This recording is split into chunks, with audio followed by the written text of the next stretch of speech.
Саламатсыздарбы окуучулар, бүгүнкү биздин тақырыбымыз эңиш дәрежелүү түбүрдүн касиеттери. Енді қараңыздар, А санының эңиш дәрежелүү түбүрү деп, эңиш дәрежеси А санына тең болатын Б санын айтат дейт. Яғни эңиш дәрежеси Б'нын n дәрежеси ол тең болот A'га болатын болса, онда ол эңиш дәреже түбүрөсүндө А ол тең болот Б деген теңдик орнотот экен. Келесі екінші, А санының эңиш дәрежелүү арифметикалык түбүрү деп, эңиш дәрежеси A'га тең болатын терс эмес Б санын айтат. Терс емес Б санын айтат. Мысалы, түбірәсінде 25 ол тең болады 5-ке. Ол минус 5-ке тең бола алмайды. Осы жерде осыны айтып тұр арифметикалық. Яғни 25-ің арифметикалық түбірі тек қана 5-ке тең болады. Минус 5-ке тең болмайды деген сөз. Келесі, енді қасиеттері бар. 5 қасиет бар. Мысалы, эңиш дәрежелі түбірәсінде А көбейтілген Б болатын болса, онда ол эңиш дәрежелі түбірәсінде А көбейтілген эңиш дәрежелі түбірәсінде Б болады деген сөз. Ары қаратай, эңиш дәрежелі түбірәсінде А бөлінген Б болатын болса, онда эңиш дәрежелі түбірәсінде А-ны бөлеміз эңиш дәрежелі түбірәсінде Б-ға деген сөз. Келесі, n касыныш дәрежелі түбірәсінде Б-нің К дәрежесі болатын болса, онда ол мына Б мен Б қысқарып кетеді де эңиш дәрежелі түбірәсінде Б-ға тең болады деген сөз. Келесі, эңиш дәрежелі түбірәсінде Б-нің жақшының сыртында К дәрежесі болатын болса, онда ол К дегеніміз, онда ол Б-нің К дәрежесі мына жерге келіп түседі деген сөз. Келесі, эңиш дәрежелі түбірәсінде касыныш дәрежелі түбірәсінде Б болатын болса, онда оны бірден эңиш дәрежелі түбірәсінде n касыныш дәрежелі түбірәсінде Б деп жазуға болады. Енді осыған мысалда келтірейік. Мысалы, біз көбейтудің қасиеті бойынша мынандай мысалдар алайық. Мысалы, 3-ші дәрежелі түбірәсінде 9 көбейтілген 24 деген болсын. Біз бұны былай етеміз. 3-ші дәреже келтіруге біз 9-ның 3-ші дәрежелі түбірі жоқ.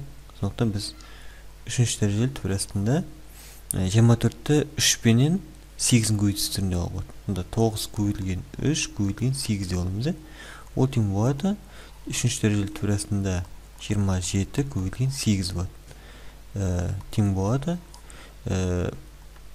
3-ші дәрежелі 3-тің 3 дәрежесі көбейтілген 3-ші дәрежелі түбірәсінде 2-нің 3 дәрежесі болады, тең болады.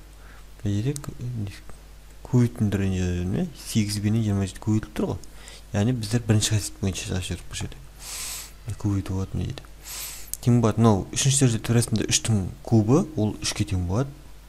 Көбейтілген 3-ші дәрежелі түбірәсінде 2-нің кубы ол 2-ке тең болады. Сонда 6-ға тең деген сөз. Бұл бірінші мысал. Екінші мысал кеттік.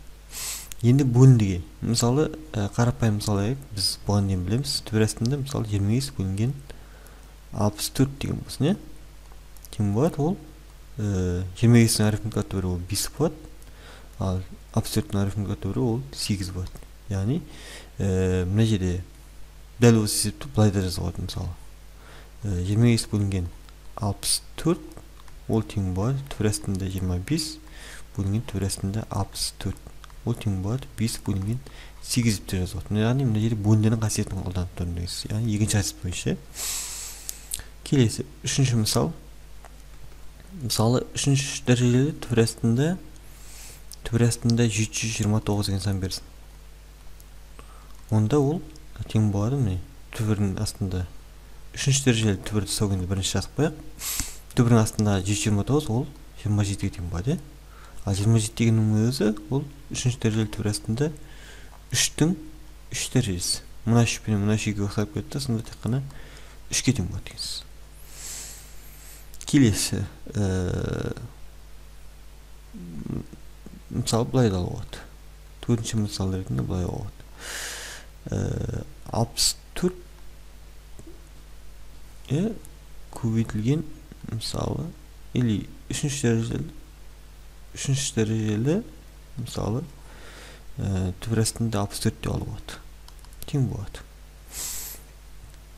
Мана қараңыздар, мен бірден түбір тауып жібердім 729-дан. Енді мына жерде басқа шарт көрген. 64 дегеніміз ол 2-нің 6 дәрежесі. Мына жерде 2 жазылған жоқ, қараңыздар. Бірақ тек қана түбірдің өзі ғана салынып тұрды. Сондықтан мына жерге 2-ні жазып көруге болады. Өзімізге белгілі болсын, сонда қараңыздар. Мына жерде 3 көбейтілген 2-міз ол 5-ші қасиет бойынша 3 көбейтілген 2 6-ға тең болады. Түбірәсінде 64 болады. Ол тең болады 6-ші дәрежелі түбірәсінде 2-нің алып тересі болады да, ол тең болады 2-ге болады. Яғни осылай. Сіздерге тақырып түсінікті деп ойлаймын. Біздер бұл арифметикалық тобымен бұрынғы 9-шы, 8-шы, 7-шы сыныптардан танысыз.